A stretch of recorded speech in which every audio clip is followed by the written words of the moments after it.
It's all about money. With your host, CPA and forensic accountant, Sam Rosenfarb.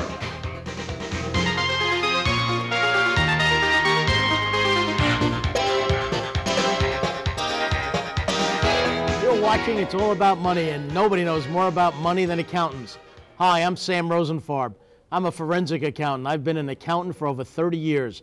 And I can tell you from firsthand experience that everybody in some way on a daily basis is motivated by money. As a forensic accountant, I've been involved in hundreds of disputes. When money's at stake, strange relationships result. We all know that politics makes for strange bedfellows. We also know that it takes a lot of money to win an election. To what lengths will politicians go to raise funds? And after they get into office, how do they look after our money? This show is all about educating you, teaching you about how money plays an important role in all of our lives. In this episode of It's All About Money, you'll learn about money and politics from two of our country's foremost experts. Keith Balla is my partner at Rosenfarb & Company. We're a forensic accounting firm in Roseland, New Jersey. He heads up our public sector group. He's performed hundreds of governmental fraud investigations, and he has a unique approach to auditing and white-collar crime investigation. He's a graduate of Rutgers University, a certified public accountant, a member of numerous professional organizations, and a frequent lecturer on white-collar crime. Leonard Berkeley is a partner at the Parsippany, New Jersey law firm of Wiener Lesniak. He's a graduate of Seton Hall Law School and a former Essex County prosecutor. Leonard's a special counsel to the city of Newark and has been the chairman of the South Orange Democratic Committee and a member of the Essex County Democratic Committee. Leonard has been responsible for numerous fundraising activities for a variety of candidates for a variety of offices, including our last presidential election. He has a wealth of political knowledge. Leonard, how did you first get interested in politics? I originally started because my father was president of a labor union here in New Jersey. And as a child, he was always involved, as most labor union officials are, in politics. And I started with him as a child, handing out leaflets on street corners and distributing door to door, and then moving up to telephone squads. And it's just been my entire life. Did he hold any political office? He was a delegate to several presidential conventions. He never held an elected office, but he did, of course, as I said, was the president of a labor union. Do you have any plans to run for political office? I hope not. You know? I've absolutely have no plans to ever seek elected office. What does it take to get into politics today? It takes a lot of nerve, and I say that because of the political or the public pressure that are brought on politicians today. And it also takes a burning desire, quite frankly, to maybe bring about change either locally or nationally or in your state. I sometimes wonder what possesses people to want to become elected officials when they're open to so much scrutiny. And is it worthwhile? I believe it's worthwhile if you really have the burning desire to make change. To make change for the better is always something that everybody should try and do, whether they run for elected office or not. The problem with running for office, as you said, is even on a local level, you open your life up to a tremendous amount of public scrutiny and criticism. Certainly. Keith, what's your interest in politics? Oh, politics, we more or less look toward investigating where people spend their money or pay back favors after they are elected. And that's what we look at. You don't hold a political office, No right? political office. Any plans to run for political office? Not in the future. You don't want to be the governor of New Jersey, do you? Definitely not. You just want to maintain your Nicolas Cage look-alike routine and investigate fraud. I like following the money trail, where they're spending and making the paybacks for the political patronage. What is all the furor about changing political contributions, and what is it that is the problem? Well, the criticism today deals with what is commonly called soft money. Soft money differs from what obviously would be hard money in numerous ways. A hard contribution is a contribution, Sam, that is made to somebody's political campaign. If President Clinton is running for office or somebody's running for governor, you make a contribution directly to that campaign. There are some limitations to what you can contribute, aren't there? Well, there are limitations both on state, county, municipal, federal campaigns, but those are circumvented through what is called soft money, and that's where the difference lies, and that's where they always are talking about campaign reform or contribution reform. Soft money takes place when you give money, for instance, to a municipal organization, the South Orange Democratic Committee, or to a county organization, or to a state organization, and you can give a much larger amount to those organizations, and then they can spend it to support candidates or the party. And they have complete discretion as to which candidates they support? Well, they have complete discretion as to which candidates they support, but obviously if you were a Democrat or a Republican and you would give it to your local party, they would use it to support candidates in that party. And are they limited as to how much they could spend on each candidate? They are limited to the extent if they were to make a direct contribution. For instance, an individual can make a contribution in New Jersey of up to $5,000 to a municipal committee, $25,000 to a county committee, and $100,000 to the state committee. The state committee can then turn around and spend it on a particular candidate, or if they don't want to have the limit on a particular candidate, they can do it without limit by saying, support all of those candidates running in this November's election, which would include the governor and all of the local candidates. And what if I have a party for a candidate, and it costs me $100,000 to invite guests who enjoy food and drink, and at that party, a political candidate presents his views for the hopes of raising funds? Does that $100,000 that I spend on that party count towards some of these political campaign caps? Absolutely not. It doesn't? Does not. So is that another way to get around the campaign contribution rules? I could spend my own money on things that the candidates might have to spend money on. Well, no, if you were to, the example you gave of having a party would not count towards contributions for the candidate. But if you were to spend money, for instance, by paying a postage bill, yes, or paying a printing bill, those are what's called in-kind contributions. And in-kind contributions must be reported on a dollar-for-dollar basis, and they do go towards the cap. For instance, in a municipal election, if you were capped at $1,800, then that would go towards that cap. I see, but a party for a candidate wouldn't, even if at that party he's conducting fundraising activities. If you spent $100,000 on a party, like some Hollywood stars do, and the president shows up, or a candidate running for governor or senate, and they raise $1 million there, that $100,000 does not go towards any cap on the candidate. You know, we read about so many scandals in Atlantic City. You know, every administration other than this one in the past 40 years has been involved in numerous scandals. In Newark, there's been numerous scandals. What are people supposed to do? How could people react? Well, how should they react to those scandals? They should be frightened, because it's their tax dollars that are being thrown away by these greedy politicians to pay back favors. One instance was a school board that we were asked to investigate. It was a newly elected member to the board, and he was questioning some of the spending, and he asked us to look at the athletic department and their spending habits. And we looked at all the documents, we interviewed people. What prompted him to want to look at the athletic department? When he was running for election, there was a large outcry as to the reduced supplies and equipment available for football and basketball and baseball, and the taxpayers were annoyed. So when he got elected, he wanted to look at this. We wound up searching the records and looking at various vendors and where the vendors live, and what individuals actually owned the companies, and we found out that the athletic director's father-in-law, who lived with him, owned one of the supply companies. That the school was using as to supply equipment? Exactly. The father-in-law was billing the school system for athletic supplies, and outside wholesale vendors were also billing the school system for athletic supplies. Was the father-in-law's company supplying anything? No. In the end, the school system was underwriting the cost of the athletic equipment that the father-in-law was selling in retail shops, sporting goods equipment. And the school paid for all the equipment twice and received about 1/4 of the merchandise. Well, is this common? Do you find that there's lots of fraud, Leonard? I do not find, in all of the years I've been involved in politics, any fraud, and the politicians that I've raised money for, I have found have been good, hard-working politicians. And again, the one thing that I think you said at the top of the show was that it takes a lot of money to run a political campaign, which obviously is a problem. But in reality, I think these politicians work very hard once they get elected to bring about the change for which they were elected. Remember, every politician runs on a platform, even if it's municipal. Yeah. I would say most of the politicians aren't corrupt. It's the political patronage of the individuals they may hire that wind up being corrupt and greedy and going out on a limb to make more money. And how does that affect us?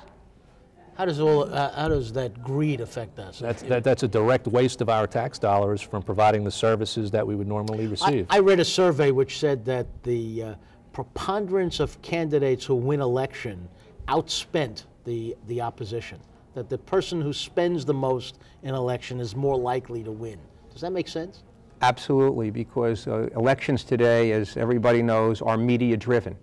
If it's in a local election, for instance, in a city here in New Jersey, everybody wants to have bus signs, everybody wants to have billboards, everybody wants to have lawn signs. These all cost us very large amount of money, especially when you want to cover buses and billboards and use the television and radio, because here in New Jersey or in New York, wherever you may be, you have to use national media, even if you're running a local election, if you want to cover the major networks or the major radio stations. Well, there's a tremendous advantage for the incumbent as well, because he has all of the people that he's hired already to keep them in place. So you put pressure on them to sell tickets and reach out and raise more money. With this tremendous pressure and need for money, the political contributions are very valuable to these candidates. There seems to be a fine line between somebody contributing money as a contribution and contributing money from somebody who expects something in return from the politician, a bribe. So there's a fine line, at least in some of our minds, between a political contribution, a campaign contribution, and bribery. Can the political contributor expect anything back from the politician legally? I think the contributor makes a mistake if he gives a contribution expecting something back as a quid pro quo. I think that he's looking for trouble, and the politician is looking for trouble, especially if he knows that the contributor is giving a substantial contribution and expects something in return. I believe that in most instances, for instance, a candidate may get contributions from 20 different printers, and he only does business with one printer. He may get contributions from 50 lawyers, but he can't use 50 attorneys. He may get contributions from 50 accountants. Not everybody can expect to get something in return, and I don't think it's always dollar-driven or campaign-driven. I think in most instances when they hire professionals, it's really the best professional for the job, and I would like to think that most politicians operate in that fashion. Of course, we know that that's really not the perfect world. And we know that in this state, for instance, the law firms that have contributed the most monies have also gotten the most business from governmental agency. We know that as a fact. Well, it is a fact, but then on other occasions, and I know in towns where I've been the attorney, that they've actually used attorneys that have never made any contributions because they're looking for the best attorneys available. I guess that's also true. You know, it seems there's always a political scandal going on somewhere.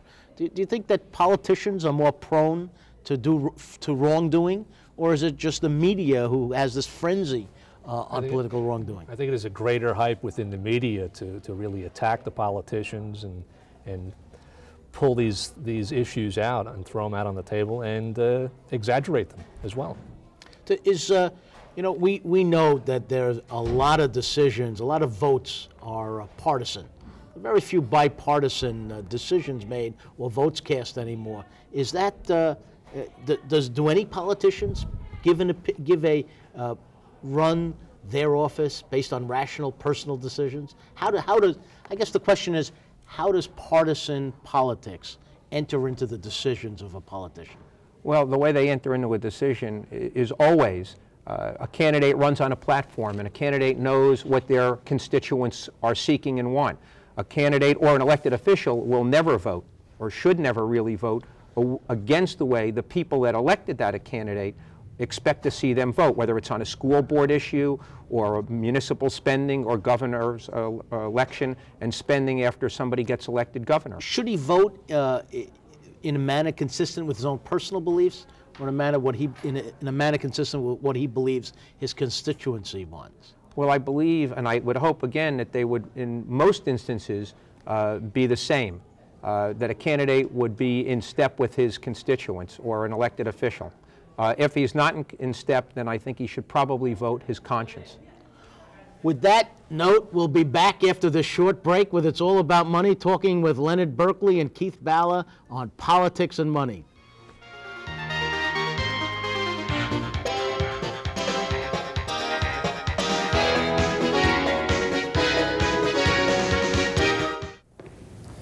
Well, as you're all aware, Alan has announced he's HIV positive.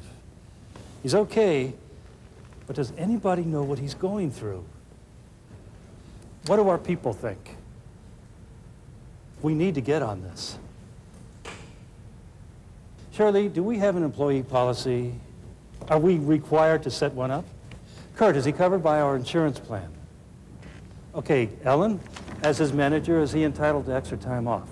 At least 1 in 10 businesses has had an employee with HIV. John. Terry? If you have a business, you need answers. How can we help? Anybody? Anybody at all? Call for this manager's kit and help keep your workplace healthy and productive. It's awfully quiet in here.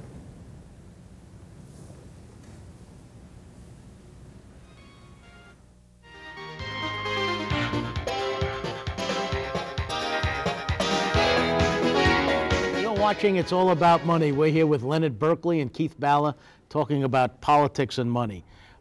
Leonard, right before the break, we were talking about candidates and elected officials voting their conscience. Do you think their conscience is influenced by the amount of money they've received from candidates who've expressed a certain leaning or influence? I think that that's probably more on a national level. You see and you hear all the time on news about senators or congressmen voting one way or another on the tobacco lobby, for instance, because of the tremendous amount of money that the tobacco industry pours into the federal government. I think that there are companies that have national and multinational agendas. I think on a local election, I really don't think that that plays much of a role. Obviously, the further you move up the scale, I think it plays a greater role.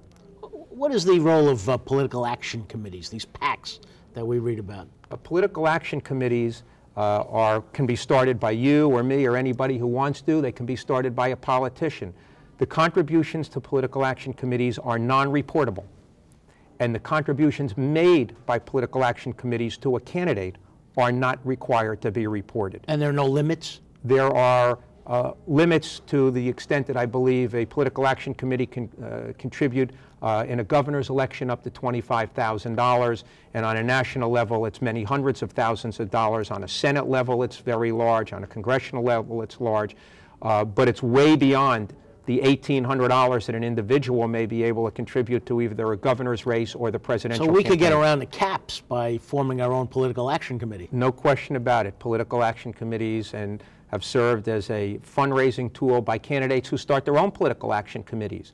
And then they use it to give out money to other elected officials or other candidates as they see fit. The former House Speaker Newt Gingrich was fined for some incidents regarding his television program and his charitable organization. Did that involve a political action committee? That involved charitable contributions for which Gingrich got credit.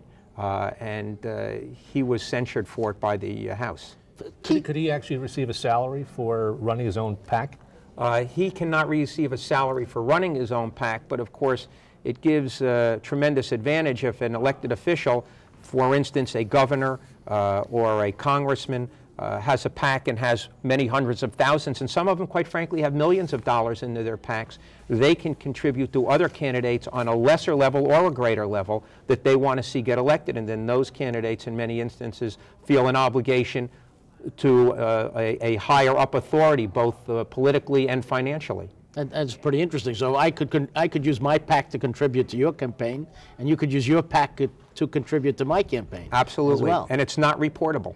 None of it is reportable. None of it's so reportable. Is any of the PAC's activities reported anywhere? The PAC activities are not reported. They're not required to be reported. And again, the subject of The campaign contribution reform goes to the soft money that we discussed, which are contributions to various political organizations, as well as obviously the political action committees.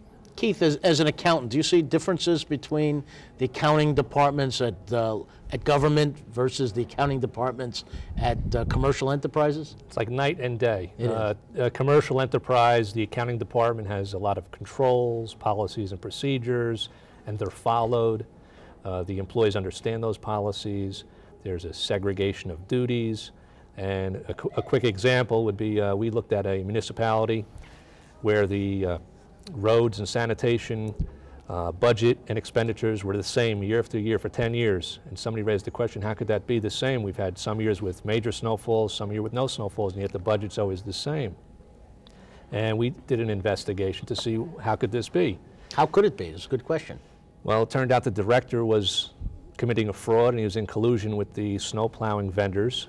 And at the end of the year, they knew what budget was unexpended, and they would exhaust the entire budget, pay all the vendors, and the vendors would then submit invoices to support snow plowing and spreading of salt when no services were provided. But that could happen in private industry as well if you have a manager who wants to embezzle from his employer. But usually you have a segregation of duties.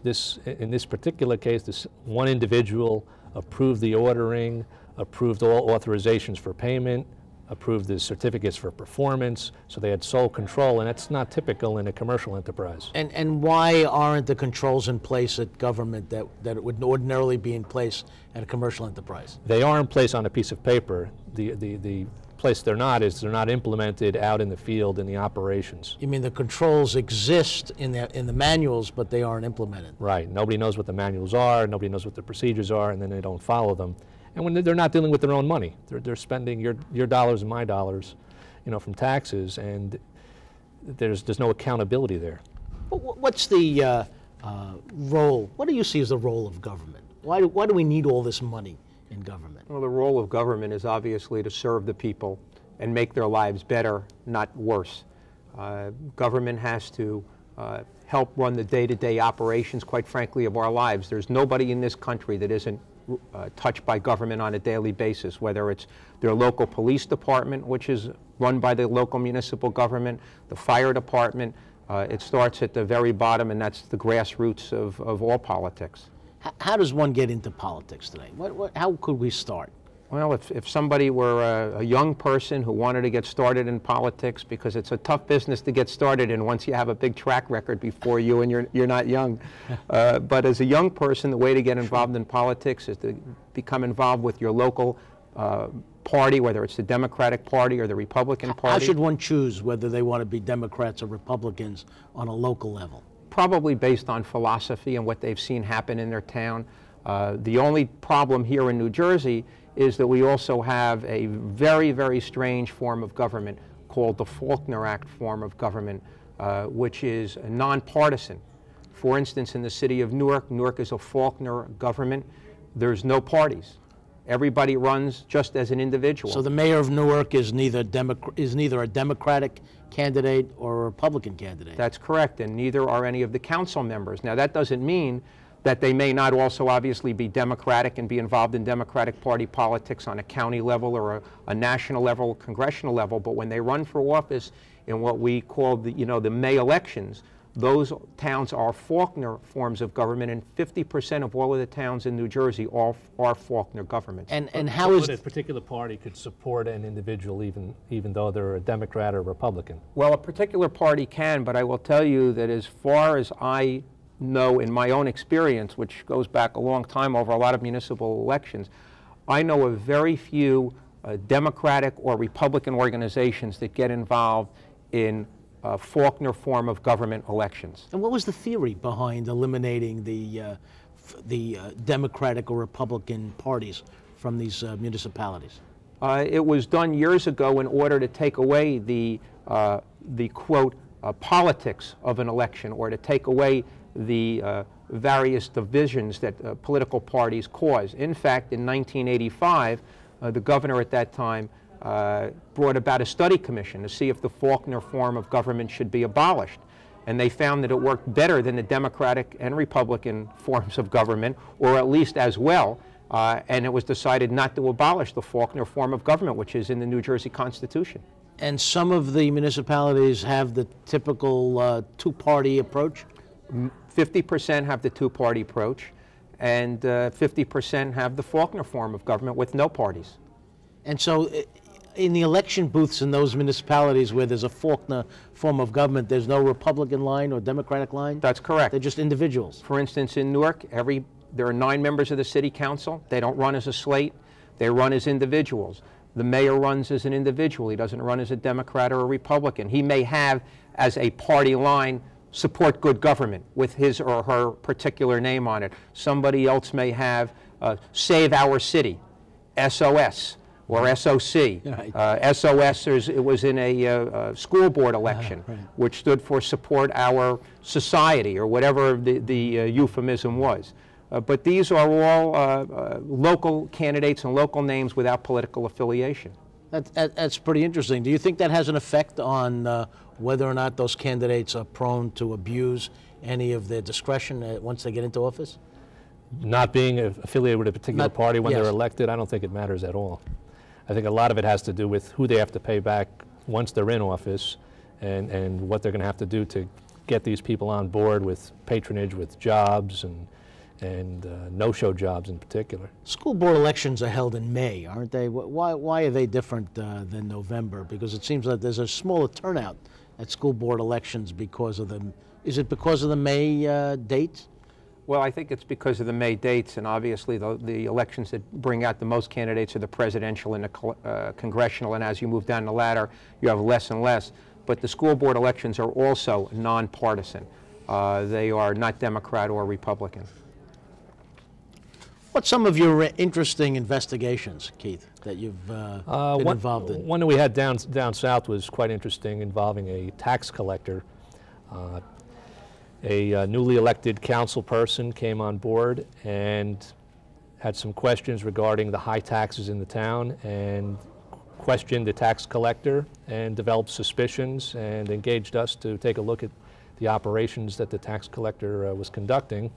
And just in a quick observation, we saw the tax collector was driving an $85,000 car, owned a $500,000 home, walked around in $1,000 It's tough to do that on $30,000 a year. They don't make that much, tax collectors. And we questioned this individual.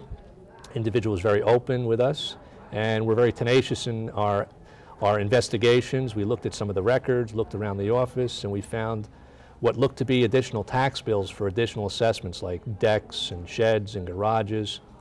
And what we found out, this individual was sending out these bogus bills. People were paying them to some degree. And he was stealing those receipts. Stealing those receipts, as well as some other tax dollars that were never deposited. And the individual ultimately confessed to us. If you want to know more about politics and money, write to me, Sam Rosenfarb, at 75 Livingston Avenue, Roseland, New Jersey, 07068. Or give me a call at area code 973-535-1300. Thanks very much. Thank you, Leonard, terrific. Thank you.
Best Marlinspike cologne for men, priced at $45, and Seized perfume for women at $85, plus shipping and handling.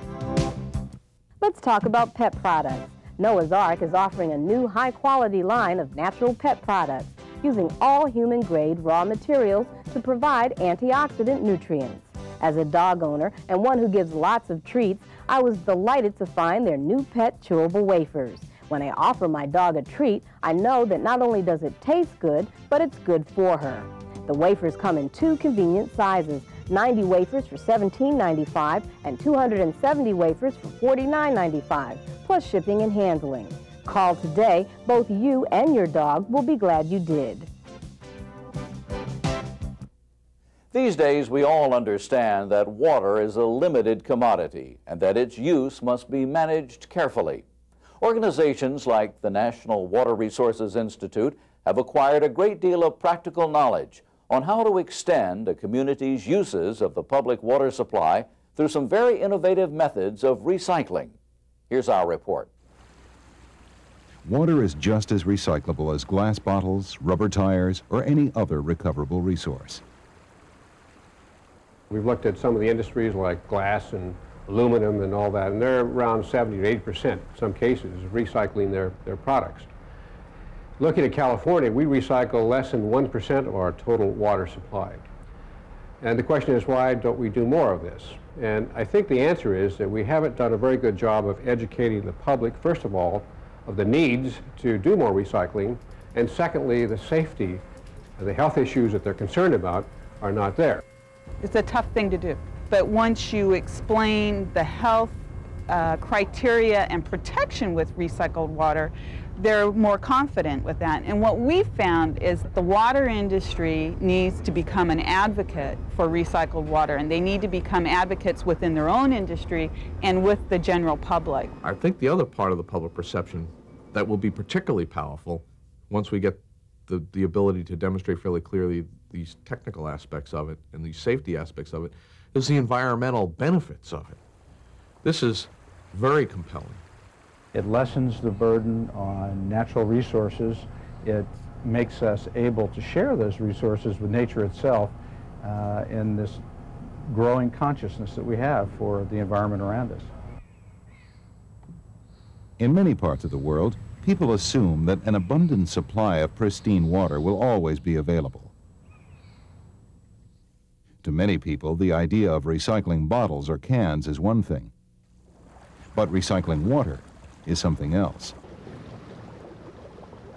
And yet, wherever water is found in nature, it's been recycled and transformed countless times over millions of years.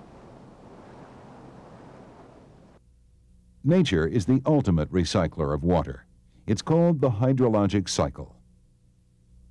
The overall amount of water on the planet never changes. It's only the distribution of it that varies, in liquid form, on the surface or below it, as a vapor in clouds, or as a solid as snow and ice at high altitudes and near the polar caps. Nature even has its own water filtration systems. Water deposited on the surface is scrubbed clean as it passes through the soil on its way to underground basins. Rocks and sand in riverbeds remove impurities from water as it moves downstream. The fact is, every drop of water we've ever used has been recycled over and over again. It's such an integral part of the conservation ethic, having a water reclamation ethic where you recycle water, and in fact all we're doing is treating it the same way nature does, repeating those processes and coming out with a totally acceptable end product that we can use in the community. Recycling water may be a new idea to the general public, but it's been used across the country for years. For agriculture, industry, and in cities of every size for business and residential use. With a water supply that's always constant, as the population grows, so does the demand for new sources of water. To meet that demand, water is being recycled in some very innovative ways. Just south of Atlanta in Clayton County, Georgia, The Clayton County Water Authority is using recycled wastewater to irrigate natural woodlands.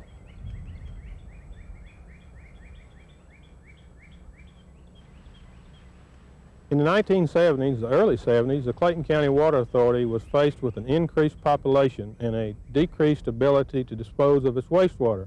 We had to come up with a unique, innovative method of wastewater disposal. One we looked at was land application. That is an unconventional, in those days, unconventional method of disposing of wastewater. Historically, most wastewater plants treated their waste to secondary standards and discharged into the nearest stream. In this case, the treatment is capped off by applying the wastewater to the land, where you get some additional treatment benefits in the land. The water then flows from the land treatment operation to storage area, and again, it's pulled out for drinking water purposes in the process. In addition to that, we are irrigating an 18-hole golf course in this county with reclaimed water. The developer needs water. We need a place to get rid of it, and it has been really a success story here in Clayton County. Some 600 miles to the north, just a few miles from the historic Civil War battle site of Manassas, Virginia, is the Upper Occoquan Sewage Authority, which treats wastewater from Northern Virginia communities and puts it into the Bull Run River, which flows into the Occoquan Reservoir, and it sits there for a time and then is withdrawn and provides a source for drinking water for that roughly the same area of Northern Virginia.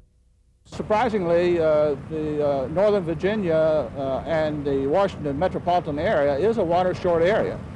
Groundwater is not plentiful in the area. We do not have large aquifers. The principal source of water is surface water supplies, and we don't have much storage. The Occoquan Reservoir is the only significant storage reservoir serving the Washington metropolitan area.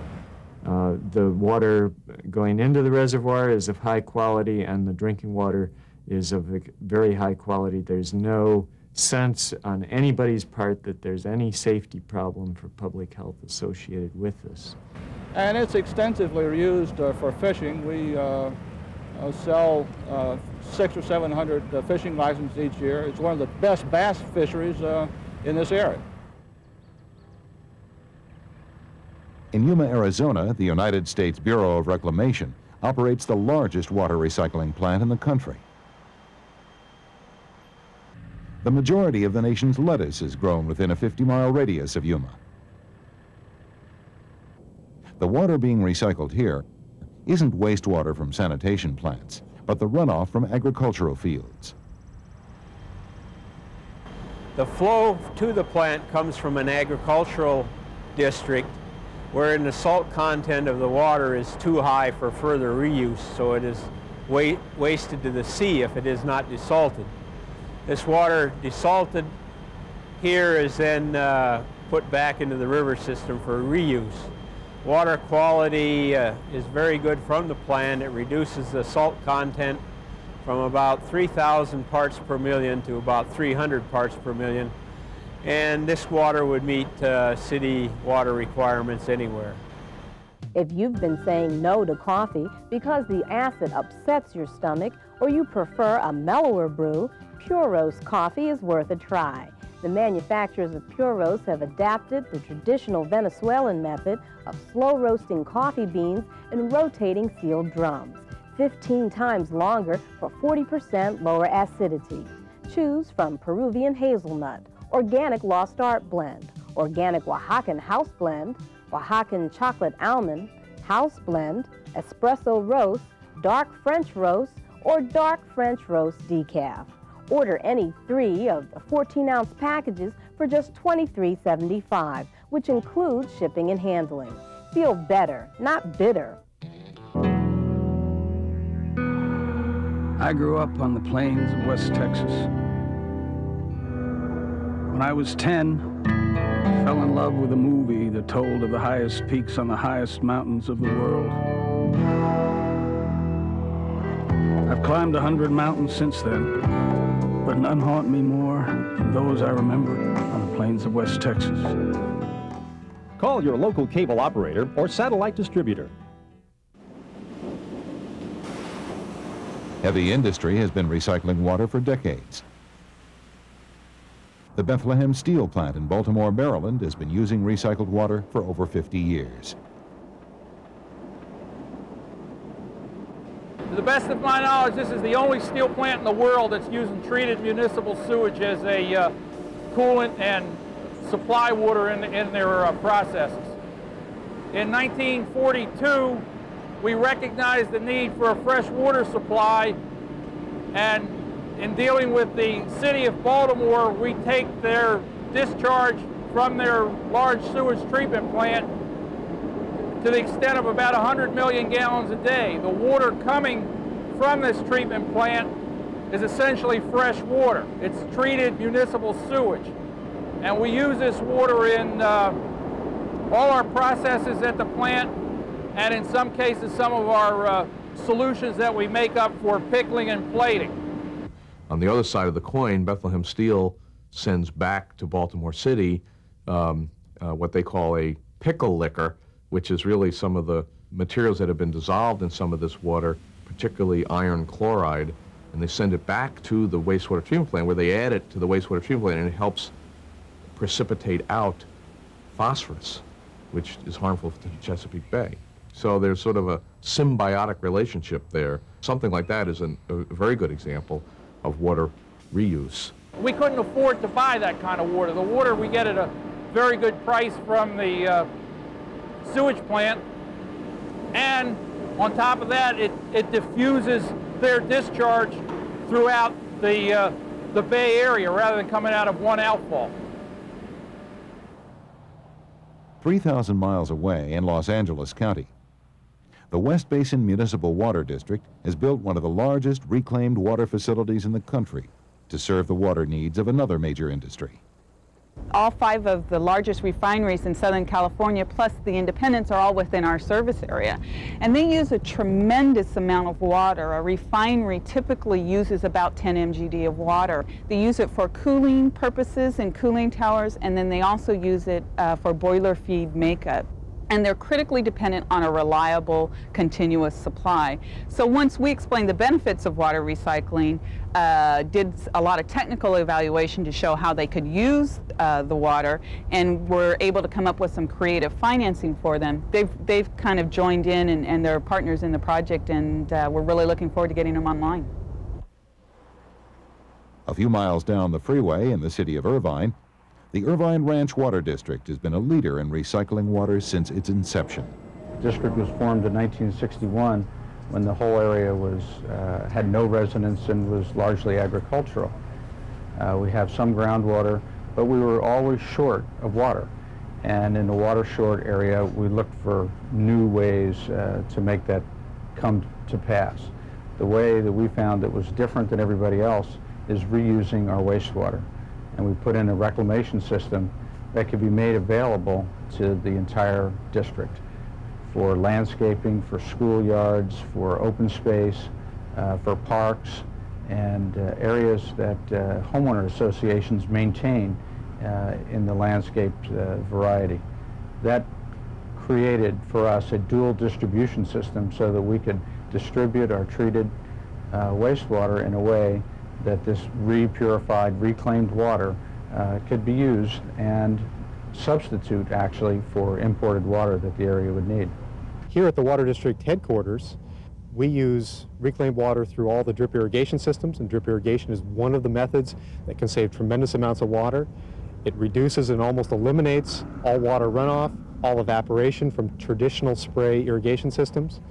We have subsurface irrigation on our turf grass. And in fact, the newest school being built in Irvine will have subsurface underground irrigation with reclaimed water throughout the entire play field, eliminating the muddy soccer field on Saturday, being able to water with the reclaimed water since it's underground anytime, day or night, 24 hours a day, whenever the turf grass really needs it. And again, we eliminate cost then for the school district and the community.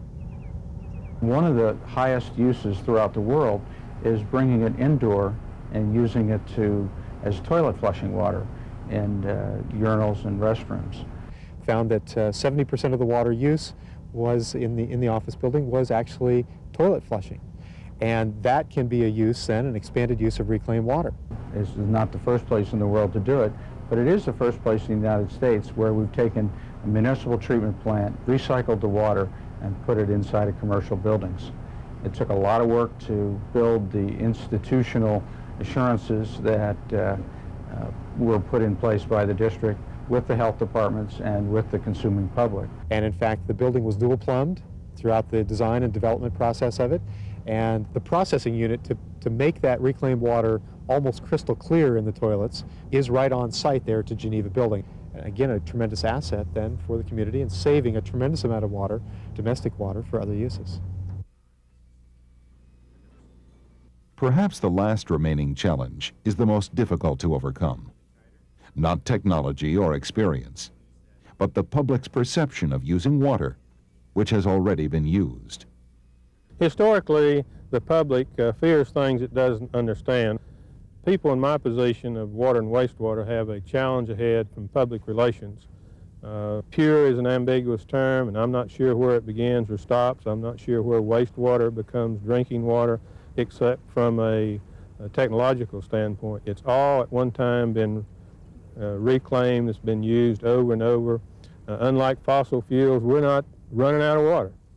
As our population continues to grow, as we become more and more concerned about having water to protect the environment, as we have to balance the use of water for agricultural purposes against the environment and human use, my feeling at this time is that as we get more experience, we're going to demonstrate that it is safe and that the public can have confidence as long as the treatment plants are operating effectively.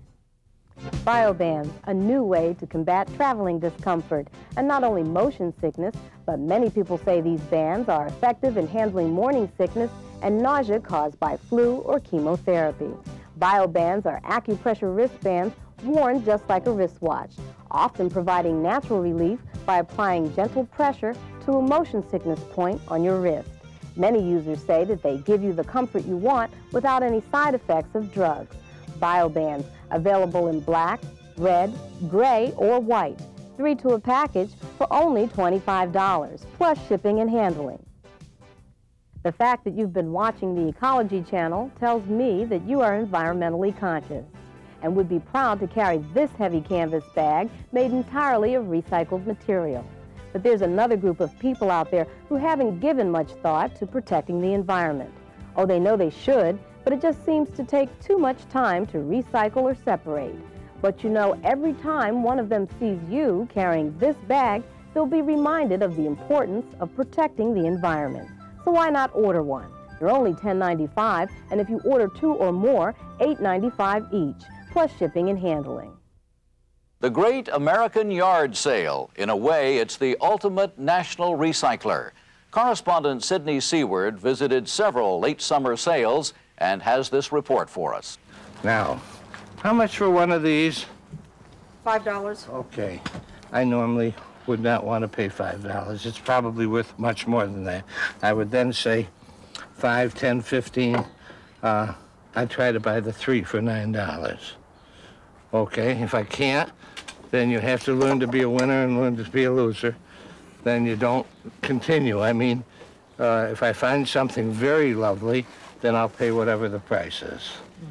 Okay? And there are lots. Would you be interested in these or no? Because watch this. How do you like that, dear? it's lovely.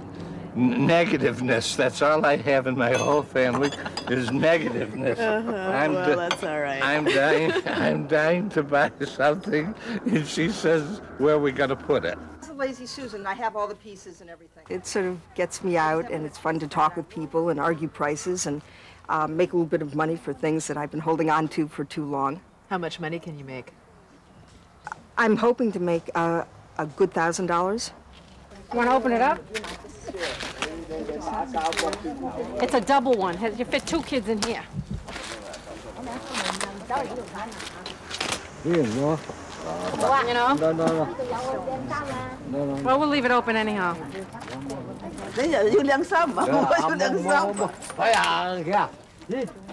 I knew I was going to do this, and I thought, I wanted to bring the neighborhood together, too. We've been here for 7 years, and we used to have block parties, and they used to do it when I first moved in. And ever since, nobody has really done anything as a neighborhood. So I thought this would be a great way to get to know the neighbors, for them to get to know me and my family. And that's basically, and for everybody to make a little cash off it. A lot of the stuff I'm selling was stuff that I bought at yard sales years ago, that I've enjoyed, and now I'm willing to give up. It's a great way to recycle. Recycling is a key concept behind the yard sale. So if you're a seller and you're trying to get rid of old clothes or furniture, or the more collectible items such as antiques and crystal, you're virtually guaranteed to make some money. In other words, what you don't want anymore, someone else will.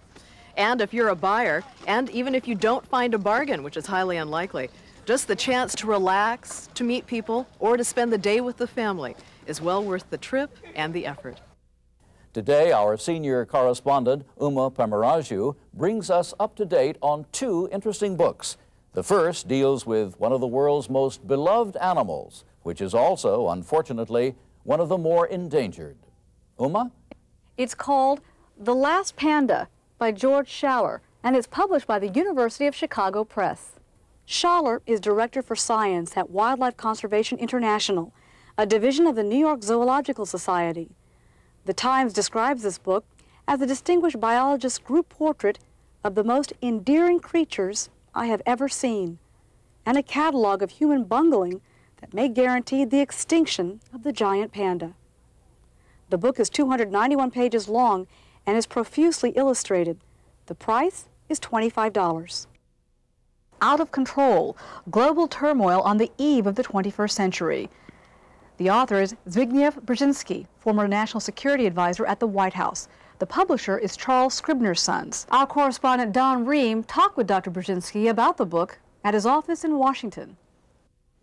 With the end of the Cold War and the advent of what appears to be spreading democracy in many parts of the world, we've been hearing and reading a lot of positive things about this trend and change. Yet in your book, you take a slightly different perspective. Yes, I think the New World Order was a premature definition of the post-Cold War reality.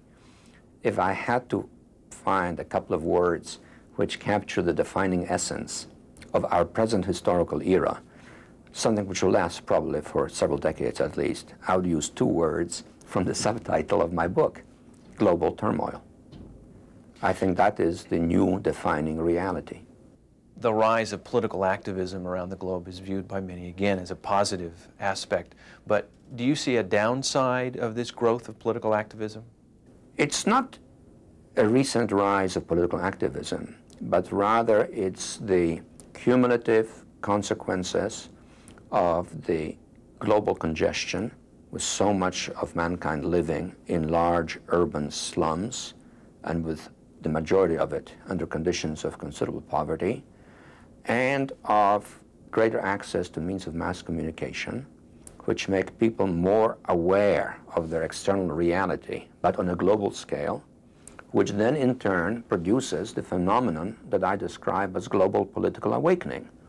Never in history before have the masses of the world lived all at once in a global city, not a global village, but a global city. Never before have they been as aware of the disparities between their own condition and the condition that they see on the screen through such television programs as Dynasty and Dallas, which give them a distorted image of what is attainable. And never before have they been as susceptible and as available to political mobilization. You describe America's role as the reigning superpower in the world today, but is that enough? Is America's strength and power enough to control or channel events that we're going to see unfolding into the next century? Not if the basis for it is power alone. This is why I argue in my book that unless we can transform America's superpower status into accepted global authority, we will not be, over the longer run, able to exercise effective leadership. Added to that, of course, are personal peculiarities of leaders. Are they inclined to lead? And this may be problematical currently. But the basic point is that unless America can project to this intimate, congested world an appealing image of its own society and a cultural message that is relevant to the global condition, we will not be able, in the long run, to use our superpower status as an effective continuing basis for the exercise of global leadership. That's our program for this week. We hope you'll join us for the next edition of EcoView, covering our world and how we relate to it, here on Outdoor Life.